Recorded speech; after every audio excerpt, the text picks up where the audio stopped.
in reverence to the reading of God's Word, we are now in the final week of our series, The Mission. That's basically the theme for 2026, no? Not just here in Victory, but every nation. And let's open our Bibles to John chapter 4, beginning in verse 35. John chapter 4, verse 35. We're going to read it through 38.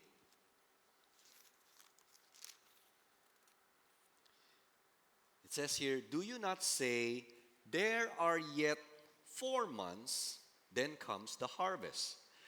Look, I tell you, lift up your eyes and see that the fields are white for harvest. Already the one who reaps is receiving wages and gathering fruit for eternal life, so that sower and reaper may rejoice together." Verse 37, "For here the saying holds true, one sows and another reaps. I sent you to reap that for which you did not labor. Others have labored, and you have entered into their labor." This is the word of the Lord. Let's all pray. Heavenly Father, we thank you for the opportunity to not just read, but study the Word of God. And it's our prayer tonight that as we go through this long narrative between Jesus and the Samaritan woman, we're praying that our hearts would be ready, prepared to not just know facts or bits of information, but more importantly, embrace the very truth that you want us to embrace, that we may be able to live it out through the power of the Holy Spirit. In Jesus' name, amen and amen. Let's all take our seats. All right, good evening again. As I mentioned, we are now in the final installment of our 4-week series, The Mission. Okay, we've been going through several chapters from the Gospel of John, and we've been emphasizing that since we live in a fallen world, alam naman natin, no, hindi perfect ang mundo natin. May katabi ka bang mukhang hindi perfect? Okay, lahat tayo, hindi naman perfect, nagkakamali tayo, and God is on a rescue mission. Okay? Nasa redemptive work siya ngayon sa buhay ng bawat isa sa atin. Okay? And the beauty of this is that all of us, if we are followers of Christ, we've experienced His forgiveness. Ilan sa inyo, grateful ka, pinatawad ka ni Lord sa mga kasalanan mo? Praise God, di ba? Hindi lang tayo pinatawad ng Lord. I think if I'm gonna continue what Psalm 103 says, di ba? We've been forgiven from our sins. We've been healed of our diseases. We've been redeemed from the life that we used to have, the life of sin. And then He crowned us with love and compassion, sabi doon sa Psalm 103, so that our youth would be renewed like the eagles. Grabe, no? Na kahit na napapagod tayo sa grind ng araw-araw natin, kaya tayong palakasin ng Panginoon. Nasaang mga season ng buhay tayo. Praise God for that. Now, the great thing about it, habang nararanasan natin yung goodness ni Lord, ayaw naman niyang tumigil sa atin yung goodness ni Lord. Gusto niya dumaloy sa atin. Okay? Kaya natin pinag-uusapan tong the mission. Because as we experience God's goodness, His forgiveness, His provision, His blessing, now God wants us to participate in this mission. Okay? And in reality, when you list down people that you are in touch with every day, ilan ba sa inyo, bahagi na ng buhay mo ang messenger? Okay? Di ba? Lahat naman siguro tayo may messenger at nagme-message ka doon, nagbi-video call ka, whatever. Isipin mo na lang yung kachat mo araw-araw. Baka nasa minimum of 10 people yan. At pag binilang mo sa 10 daliri natin, malamang marami doon, hindi pa talaga nakakilala sa Panginoon. Tama ba? And so those are the very people that God wants us to reach out. That's why we are talking about this series on the mission. Because He desires for each one of us to live Christ-like and be able to witness to them. Okay? So that whatever God is doing in our lives, hindi sana titigil sa atin. Pero ibahagi din natin sa iba.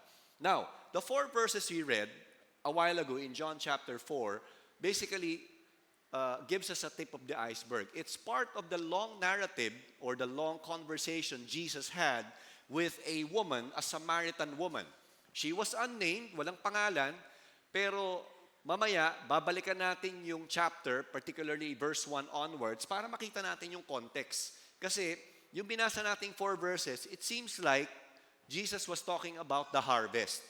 And I think if you came from the province, kung meron kang lupa, very common ang harvest, tama ba? But Jesus wasn't talking about a literal harvest of farm products. But he was using the agricultural terms as a metaphor of the kind of readiness, okay, of people para ma-harvest sila through the gospel, no? Now, before I continue, no, meron akong tanong, okay? Have you ever experienced overstepping a long-standing social practice or tradition that your family holds sacred or dear? Okay? Meron ka na bang parang na-violate ka or medyo inisantabi mo muna ng mga tradisyon natin, no? O tradisyon ng mga Pilipino. Alam mo mga Pilipino, di ba, marami tayong tradisyon, marami tayong mga practices, mga customs, no? You probably have a lot in mind already. Isa dito yung naalala ko nung bata ako, no? We live when our family business closed down from Quezon City in Cubao. Lumipat kami ng Sampaloc. So malapit kami sa may UST. E natatandaan ko, isa sa mga tita ko noon, nung nakasama namin sa bahay, nagwalis ako one time. I was about 7, 8 years old. Nagwawalis ako, no? Luma yung bahay namin, kahoy. Sabi niya, huwag ka magwawalis sa gabi. Baka pati yung swerte, mawalis mo. Papablapas ng bahay. Anybody could relate to that? Okay. Yung ilabas daw yung swerte, sabi nga nila, di ba? another custom, maybe na-warningan ka ng elderly.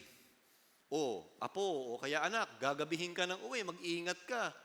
Baka makasalubong ka ng itim na pusa, kailangan lumayo ka kasi baka malasin ka. Tama ba? Hindi na kayo naniniwala doon kasi may pet cat ka na itim. Swerte naman to di ba? May breed pa. Another, of course, on a more serious note, ito yung mga time-honored Filipino customs, no, na inobserbahan natin. Sino sa inyo nagmamano kayo kay lolo o lola? Kasi may may aginaldo ka tuwing Pasko. Diba, no?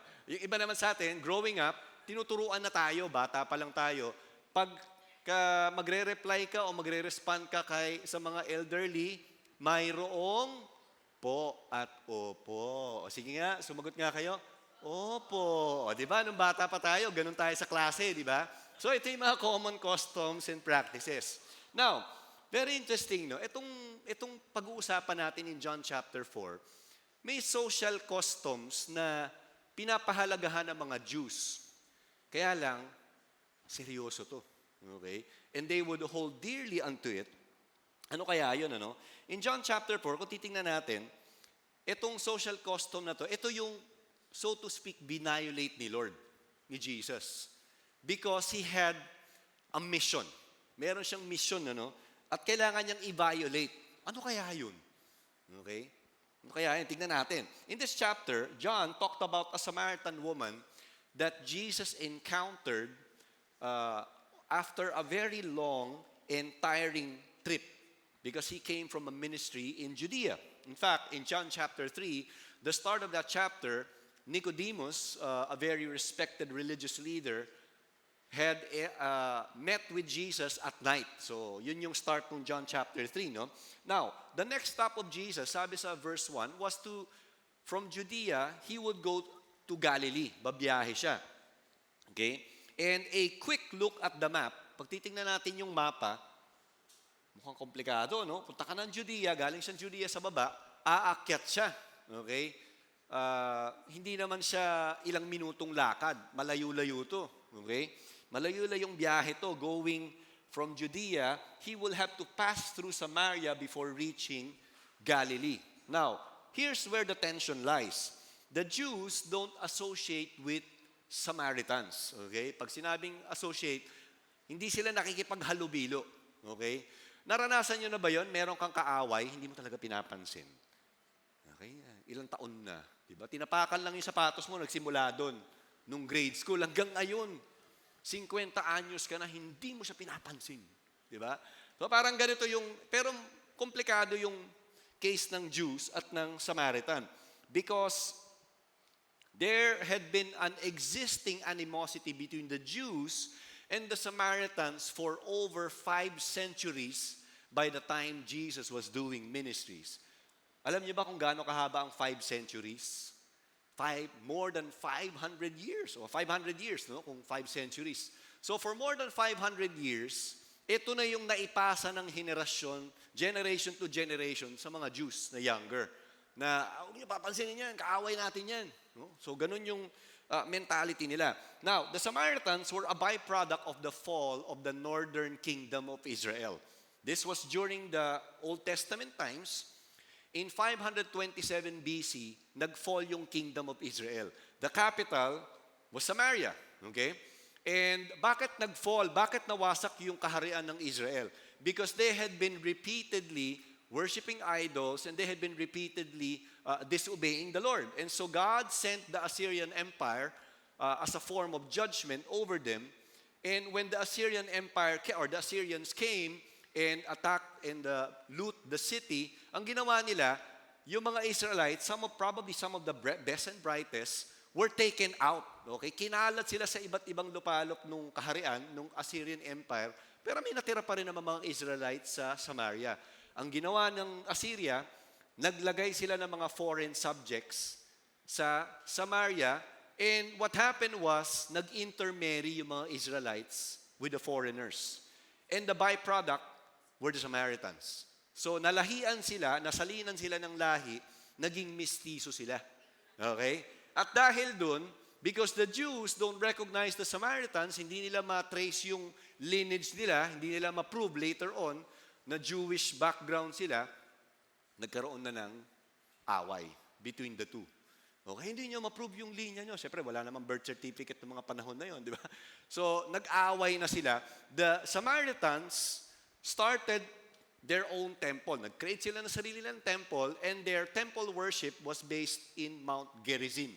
Okay, di ba? Ang temple worship ng Jews is in Jerusalem, at doon itineo yung templo. So, nagkaroon ng dalawa. Doon na nagsimula yung away nila. No wonder, for many Jews, every time they would travel, for example, they would travel, balik tayo rito. If they would travel from Judea, papuntang Galilee, iikot sila. Dadaan silang Jericho, tapos dadaan sila dito sa, hindi ko mabasa, no? Jordan Valley. Okay? Tapos, dadaan sila sa bundok, papuntang Galilee. Iiwasan nila yung Samaria.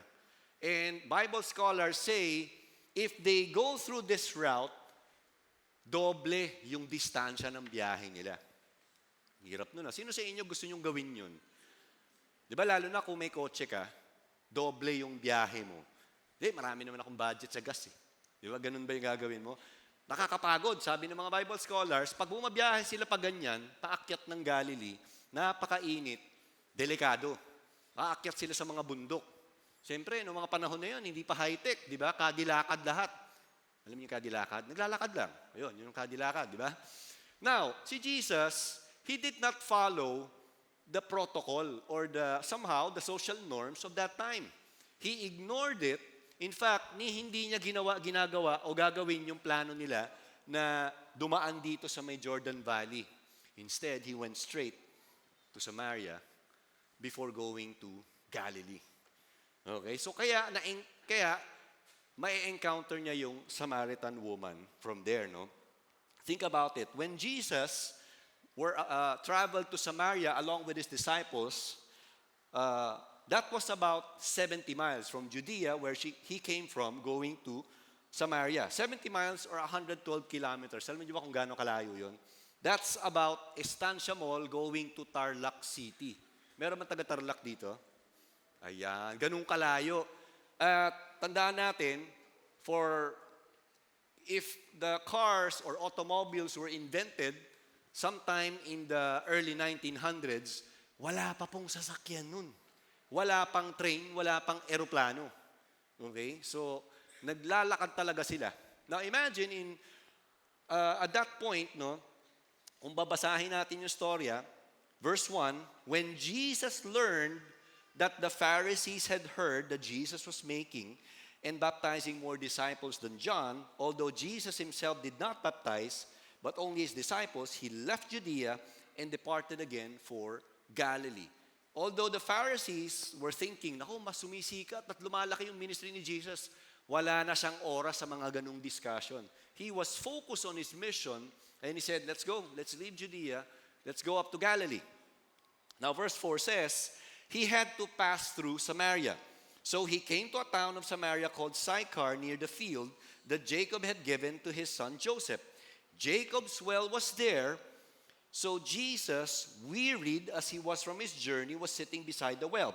It was about the 6th hour. Think about it. Passing through the desert, napakainit, walang convenience store, walang soft drink sa tabi-tabi, okay, para uminom ka.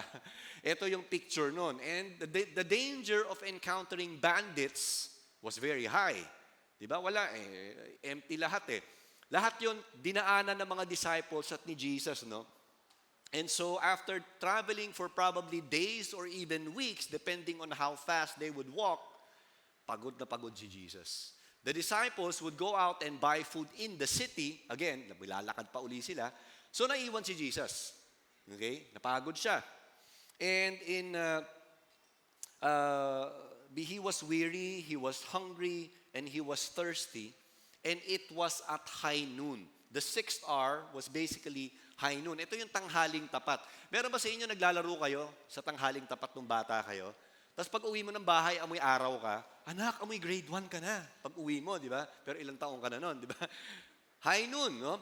Pero at high noon, may nakita siyang babae, Samaritan woman, na lumabas at nag-iigib ng tubig.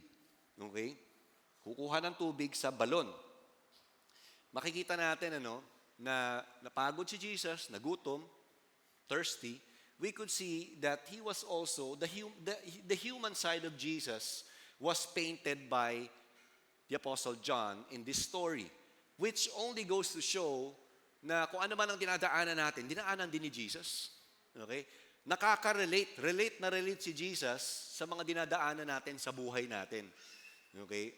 Of course, later on, we all know he would be crucified on the cross, and the worst physical pain that a man could ever imagine, he experienced it. Kaya kung ano man ang dinadaanan natin through the first 3 weeks of the year, Jesus could relate. Okay? Because of the human side that was painted here. Verse 7 says, a woman from Samaria came to draw water, and Jesus said to her, give me a drink. For his disciples had gone away into the city to buy food. The Samaritan woman said to him, how is it that you, a Jew, ask for a drink from me, a woman of Samaria? For Jews have no dealings with Samaritans. You see, during those days, it was social taboo for a Jewish man or male to have interaction with a woman. Okay? Lalo na rabbi siya, no? Because women during those days were demeaned or looked down. Okay? So, in fact, I think I read somewhere that even their testimony is not admissible on court. No? So, ganun po kababa ang tingin sa mga kababaihan noong mga panahon na yon. Okay? Not only that, Jesus interacted with a Samaritan woman at high noon as she was trying to draw water from the well. Magtataka ka, bakit naman sa tanghaling tapat mag-iigib ka ng tubig? Napakainit. Okay? During ancient Jewish times, women would normally go out in groups to draw water from the well. Kasi ito yung panahon nila para magchika-chika sila. Sino sa inyo mahilig kayo magchika-chika, di ba? Pagka nakakape ka, nagmi-milk tea ka. So ito yung social gathering nila. Dito sila nagkwekwentuhan, siguro nagkakamustahan sila, at siguro sa iba, dito sila nagmamarites. Okay, sino ba may sikat na love team ngayon?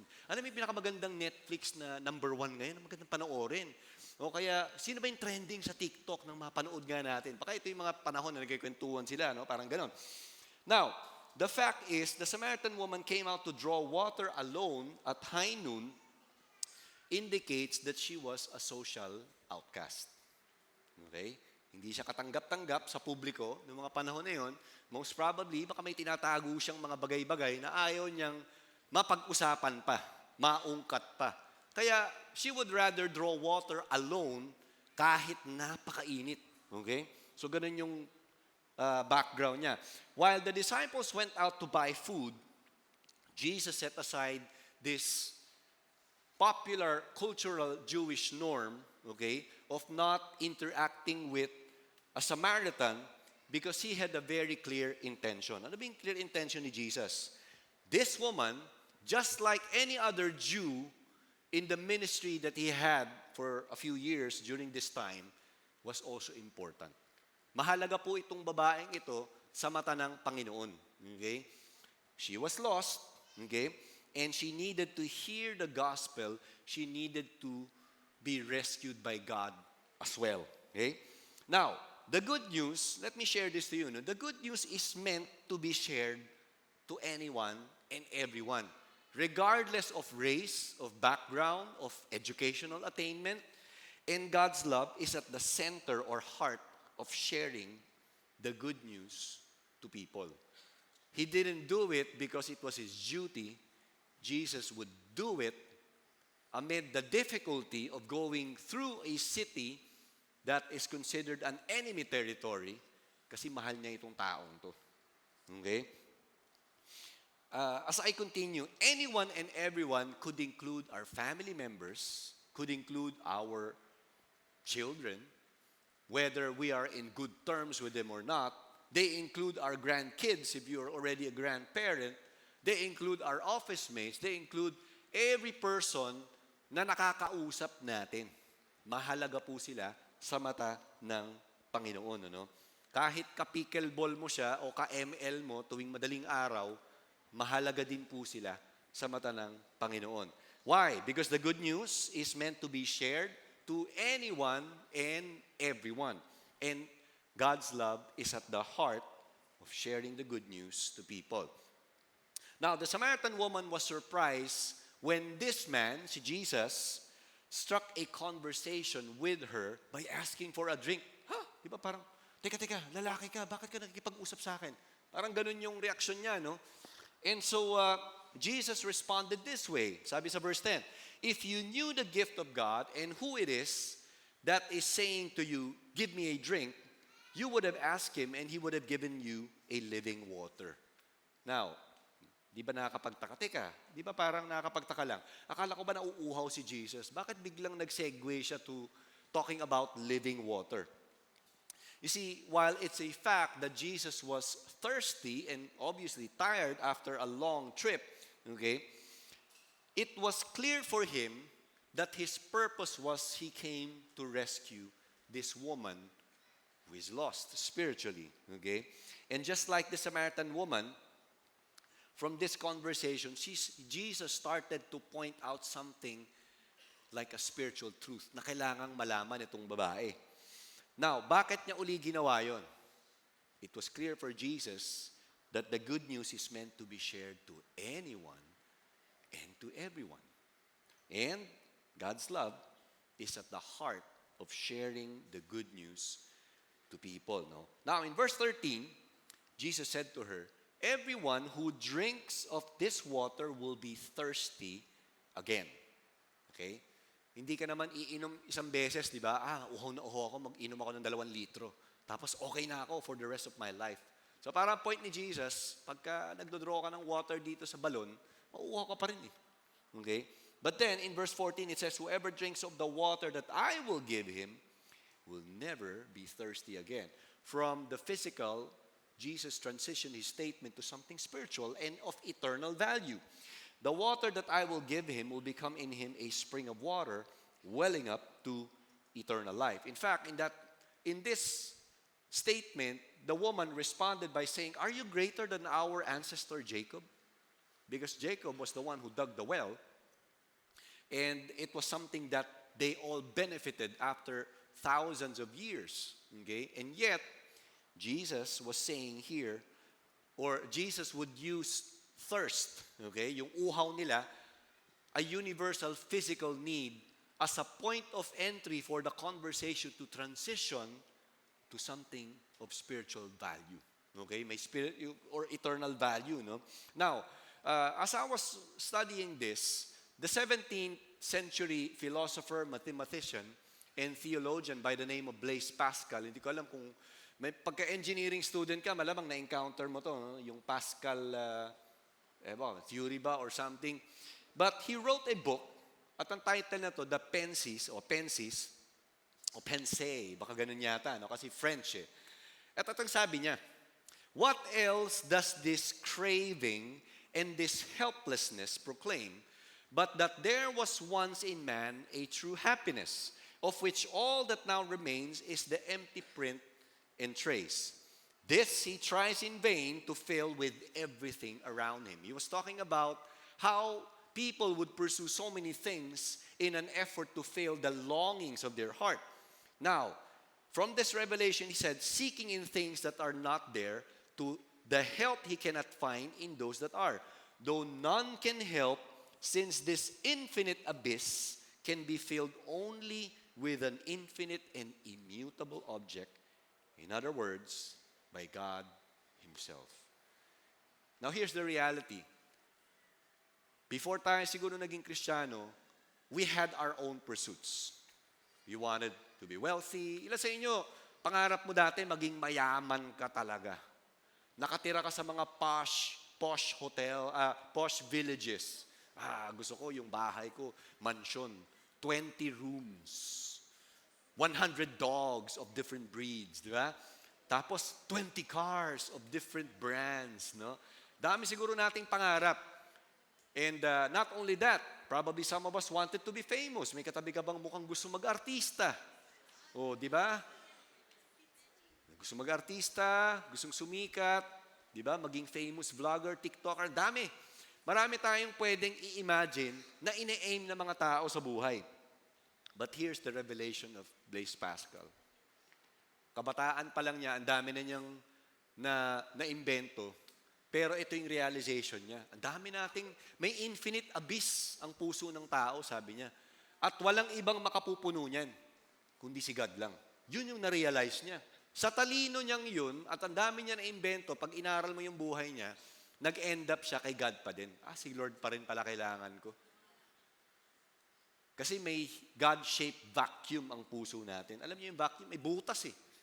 At kahit anong i-fill in mo, hindi ka masasatisfy unless it's God Himself who would fill it.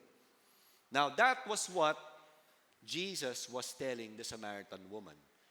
Hindi physical na tubig ang kailangan mo. The living water I give you. Yan ang mag-satisfy at magke-quench ng thirst mo. Christ alone can satisfy and quench the spiritual thirst and yearning we have in life. For some of us, you probably try to fill in, okay? You probably try to quench the spiritual thirst you have for so many things. But Blaise Pascal had this realization. You know what? He died at an early age of 39. But he had this realization early on. Only God can fill that yearning. Now, what's interesting here, as the conversation progressed, Jesus invited a Samaritan woman to call her husband. Mas naging interesting tong conversation nila. Pakitawag naman yung asawa mo. Kasi syempre, jahe. Sa panahon nila, mag-usap ang babae at lalaki, tabu yan eh. Social tabu eh. So sabi, tawagin mo kaya yung asawa mo. Ito sabi niya sa verse 18. The woman answered him, I have no husband. Okay. Wala po akong jowa. Parang ganun yung term siguro, no? Tama ba? Pangit, no? Pakibura na lang yan. Sabi rito, sorry. Jesus said to her, you are right in saying, I have no husband. For you have had 5 husbands. Aroy ko. Ano yun? Parang lumalabas, nagsisinungaling ba siya? Parang ganun, ano? And the one you now have is not your husband. What you have said is true. Galing nung bawi ni Jesus, no? But it was some kind of a gentle way of exposing what's in the heart and the life of this woman. Sabi niya, tama ka. Sabi mo wala kang asawa. Kasi yung kinakasamahan mo ngayon, hindi mo asawa. Pero nagkaroon ka na ng 5 asawa na lalaki, di ba? Parang, siguro gulat yung babae, no? Paano niya nalaman? Because of course, Jesus had this supernatural knowledge of determining the past of this woman. aside from gently bringing up the past of this woman, okay, he revealed through this conversation the deepest spiritual yearning of this woman that couldn't be filled. Marami siyang naging relationships na pinasok, pero hindi napawi yung uhaw na meron siya spiritually. Akala niya, sa relationship niya makukuha, ito na yon. Yung pangalawang, itong gwapong to, ito na yun. Natapos na, gwapo, wala na. Siguro ito ng pangatlo. Hindi lang gwapo, mayaman. Hindi pa rin, nag-fail. Ito siguro, TikToker, sikat vlogger. Pang-apat, naku, nag-fail na naman. So walang katapusan yata, no? Dami na niyang heartbreaks. Okay? Despite being a woman, despised, looked down in society during those days, despite being into multiple failed relationships and belonging to a half-bred ethnicity that was despised by the Jews, the Samaritan woman still had this hope that someday a Messiah will come. Ito sabi niya sa verse 25. The woman said to him, I know the Messiah is coming, who is called Christ. When he comes, he will tell us all things. And to which Jesus said to her by saying, I who speak to you am He. Ako yung hinahanap mo. So hindi na nagtago ng identity si Jesus. Ako yung hinahanap mo. What is Jesus telling us from this story? The good news is meant to be shared to anyone and everyone. And God's love is at the heart of sharing the good news to others. It didn't matter if this woman was Samaritan, kalaban ng mga Jew, kumbaga, ang dami ng mga relationships na pinasok at nag-fail siya. Jesus passed through Samaria and ignored the usually long, tiring journey in order to rescue a woman like her because she is important in the eyes of God. You might wonder, ano ba yung good news? Narinig ko lagi yan, pero ano ba talaga yan? Here's how our co-founder of Victory in Every Nation defined the gospel or the good news. The gospel is the good news that God became man in Jesus Christ. He lived the life we should have lived and died the death we should have died in our place. And then it says here, 3 days later, he rose from the dead, proving that he is the Son of God and offering the gift of salvation for those who believe in Him. This is what we offer to people. Pag naging Kristiyano na tayo, the gospel shouldn't end with us. But we tell them. We tell the world, we tell our friends, we tell our family members what God has done to us so that they would also come to the saving knowledge of Jesus. If you consider yourself a follower, then the gospel is what we are called to proclaim. Yes, you probably have your own career to pursue, business to grow, family or kids to raise. Marami siguro tayong mga responsibility sa buhay. But the one primary responsibility that every follower of Christ has is this mission of rescuing others spiritually from sin, that they may come to the saving knowledge of Jesus as well. Kung ang buhay natin parang basketball, Jesus isn't calling us to be a spectator na pampuno tayo ng stadium, pumapalakpak lang tayo habang yung 10 nasa loob ng court, nagbabanatan, nagbabalyahan. Hindi eh. Bawat isa sa atin, gusto niya ma-involve tayo in the game. God wants us to be part of this mission of rescuing people, not by our own strength, but through the gospel. Because the gospel can save people from their sin. Mark 16:15. Towards the end, before Jesus would ascend into heaven, this is what he said to his disciples. Go into all the world and proclaim the gospel to the whole creation. Jesus called his disciples his witnesses. And when we say witness, it comes from the Greek word martires. Okay? Hindi marites. Okay? Martires. Dito po galing yung English word na martyr, which means to make public declarations, to proclaim aloud. Kaya nga, pag nagsishare ka ng gospel, hindi mo kailangan ikahiya. Kasi kung paano ka binabago ng Panginoon ngayon, yun yung i-share mo sa Kanya. O kung kanino man. Para sila rin, baguhin ng Panginoon through the power of the gospel. Again, it's not our job to change the person. But it's our task, okay, as believers to share it and allow the Holy Spirit to change them one day. Because all of us, at one point, when we heard the gospel, hindi naman tayo nag-respond. Tama ba? Hindi naman one time eh. Maraming beses siguro, may nag-share ng gospel sa atin, may nag-abot ng gospel track, baka nga nakipagsingitan ka pa sa MRT, may nag-share ng gospel sa'yo, di ka pa rin nagre-respond until one day, ito na, hinug na yung puso mo, parang nung Samaritan woman.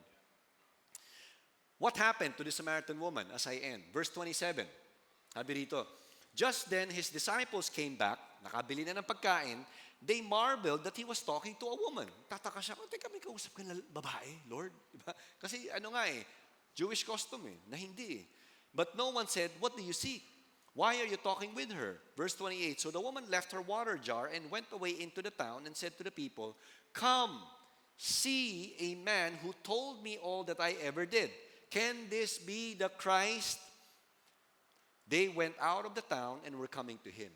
So yung nakalimutan na nung babae, ano ba yung purpose niya? Ba't siya nagpunta dun? Iniwan na niya yung jar of water. Sobrang excitement niya, binalita niya sa buong barangay. Okay?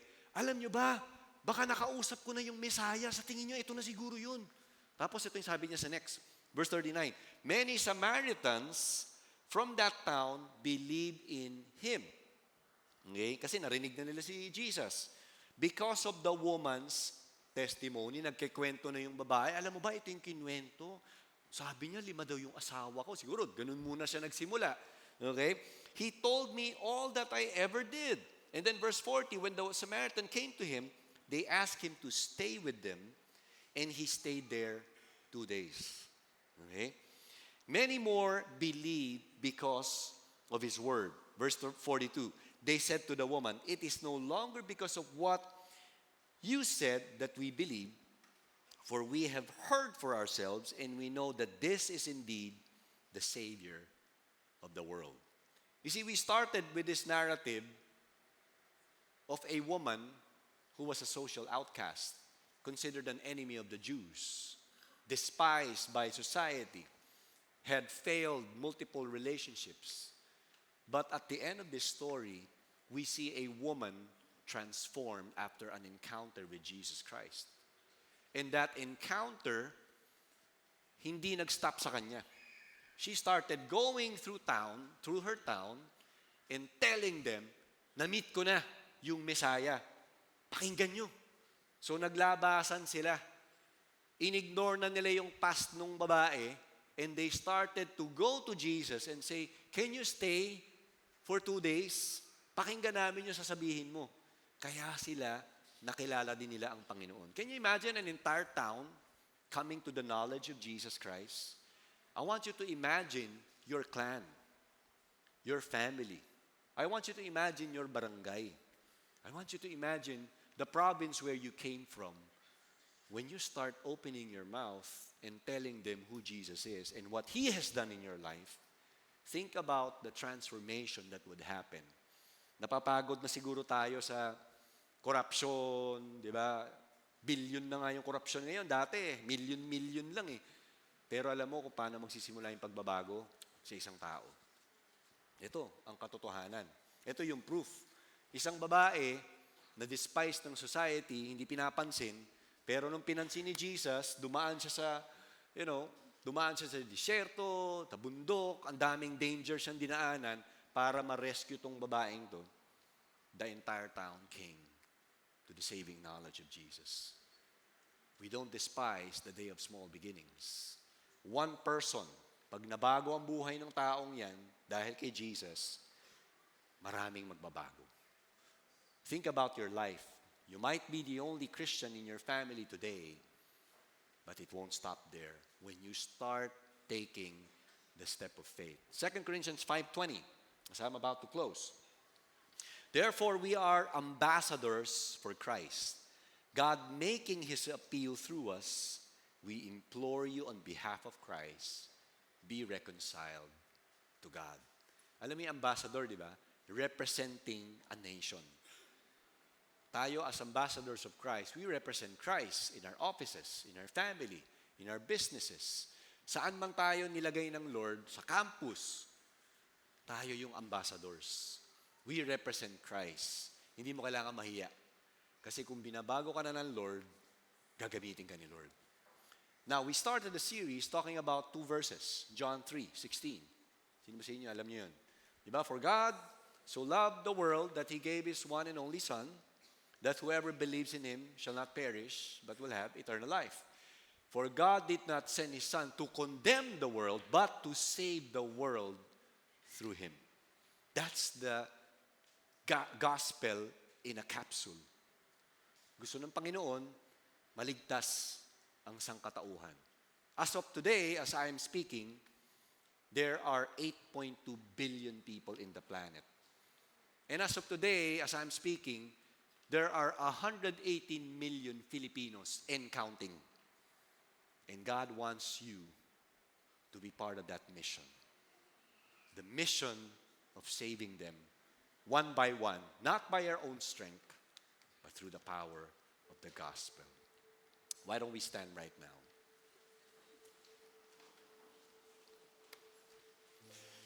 You know, as we stand, balikan natin yung few verses na binasa natin early on. Sabi rito, do you not say, there are yet 4 months, then comes the harvest? Look, I tell you, lift up your eyes and see that the fields are ripe for harvest. Now, I want you to close your eyes and think about your family. Think about your siblings. Think about your parents, if they're still with you. Think about your office mates. Think about maybe the people that you interact with daily. They are ripe for a harvest. It could start with you praying for them. Maybe at one point, God would want you to start sharing what He has done in your life. So bow our heads and pray. Father, we are committing ourselves to You. We know there is a risk every time we would share the gospel. We could be rejected, we could be ridiculed, we could be laughed at. But God, You showed through this story that every person is worth our while. Because You traveled far and wide to reach a Samaritan woman. You got tired, but You never got tired of reaching to lost people. May You give us that kind of heart, a compassionate heart that would reach others, Lord Jesus. Lord, forgive us if there are moments that we would ignore at the time that You would tell us, why don't you pray for that person? May You forgive us. We pray that You give us the boldness to step out in faith, to tell the good news, the story of transformation that You're doing in our lives, so that our family members, so that our friends, so that the people who are within our circle would know You as well, the way You did to the Samaritan woman that led to an entire town coming to the saving knowledge of You. Lord, use each one of us. For as Your word says, we are ambassadors of Christ. We thank You tonight. We bless You today. As everyone's head is bowed and eyes closed, before we take the time to worship, for some of us, God is speaking to you. You probably have tried to fill your life with so many things. Pursuit for wealth, career advancement, business success. Maybe you tried, you want to be famous. And yet, as you reach that peak, you still feel the emptiness. You know why? Just like the realization of Blaise Pascal, nothing in this world can fill the longing of your heart, because there is an infinite abyss. And the only one who can fill that is the immutable, compassionate, and loving God. And if you are here tonight, God is giving you an opportunity to surrender your life to Jesus. God is giving you an opportunity to say, God, in the emptiness of my heart, please come in. Fill me. The way you failed the Samaritan woman. From pursuing a drink of water, the living water start flowing unto her life. And if that is your prayer, I want you to raise your hands. Let it be a sign of surrender. Yes, keep your hands raised. Hindi mo kailangan mahiya. If that is your prayer, raise your hands. I want to pray for you right now. I want to lead you into a prayer, and I'm going to ask some of our Victory Group leaders to stand beside you. Follow me in this short prayer as you raise your hands. Victory Group leaders, I hope that you would go and approach these people, stand beside them, keep your hands raised, and follow me. Lord Jesus, thank you because you left the confines of heaven so that a sinner like me can be rescued from my sins. Lord, tonight I make this personal decision to make Jesus my Savior and my Lord. Lord, forgive me of all my sins. Come into my life and make me the kind of person that you want me to be. Thank you for your faithfulness. I give you glory and praise. In Jesus' name we pray. Amen. Amen. Let's worship the Lord.